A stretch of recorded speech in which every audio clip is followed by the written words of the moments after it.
Imagine waking up tomorrow morning and discovering that someone had quietly taken 3 entire years of your life. Millions of people are experiencing that loss right now. It happens in the background, extracted in daily seconds and minutes spent scrolling through digital feeds. Billions of people use these platforms for free, yet the companies behind them are valued in the hundreds of billions of dollars. These organizations generate wealth by selling the only thing you provide: your attention.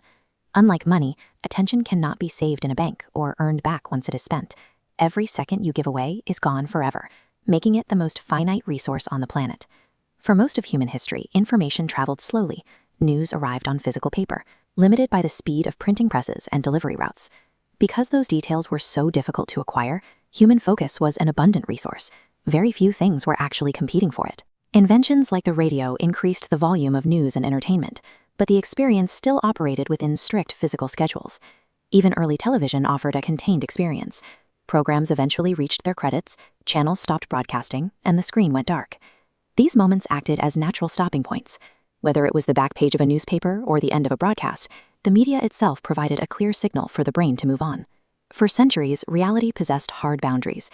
Those built-in limits provided a natural defense against overconsumption. The internet removed those boundaries.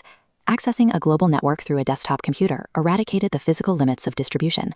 Almost overnight, humanity began generating more articles, videos, and messages in a single day than any one person could consume in an entire lifetime. This graph illustrates the economic inversion of scarcity. Information supply rocketed upward, while human attention remained perfectly flat. Information ceased to be rare, making your focus the rarest commodity on the market. The growing area between these two lines represents a massive market opportunity. Every second spent on a screen converts into advertising revenue, meaning users pay with their time rather than their money. The objective of the internet changed. Platforms were no longer built to help you find an answer and leave. They were engineered to ensure you stay engaged for as long as possible. Basic clickbait evolved into massive algorithmic tracking systems. These servers harvest data on every pause, every share, and every like to study human behavior at an immense scale. These systems discovered that intense emotional triggers, specifically outrage, fear, and uncertainty, are the most effective tools for maximizing user retention. Platforms apply these triggers through a casino dynamic.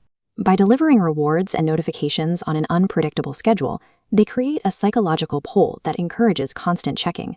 The ultimate weapon was the removal of natural stopping points. The invention of the infinite scroll guarantees there is always another post loaded and waiting. Thousands of engineers and AI systems are now deployed against prehistoric human instincts in a fight for your focus. These platforms are highly optimized extraction machines, built specifically to harvest and monetize human attention. When global information networks are optimized solely for retention, nuance is lost. Inflammatory content takes priority because it generates the highest engagement. This creates hyper-personalized feeds. Two people sitting next to each other see different versions of the world, assembled specifically to capture their individual attention. We live in an era of infinite entertainment and constant digital connection. Yet many people report feeling more isolated, confused, and bored than ever before. Our collective understanding of reality is fracturing because our attention is being mechanically redirected for profit. Even the most advanced algorithms cannot bypass a single limitation. Every person receives the same 24 hours each day. Attention is a zero-sum game. Every minute dedicated to the scroll is a minute permanently deducted from family, deep thought, rest, and real-world connection. We participate in a continuous trade, exchanging our presence and focus for temporary convenience and entertainment. Before you decide to give away another minute of your life, you must pause and ask yourself if that specific trade is actually worth making. The moment you look away from this screen, the clock continues moving, and every second that passes is one you will never get back.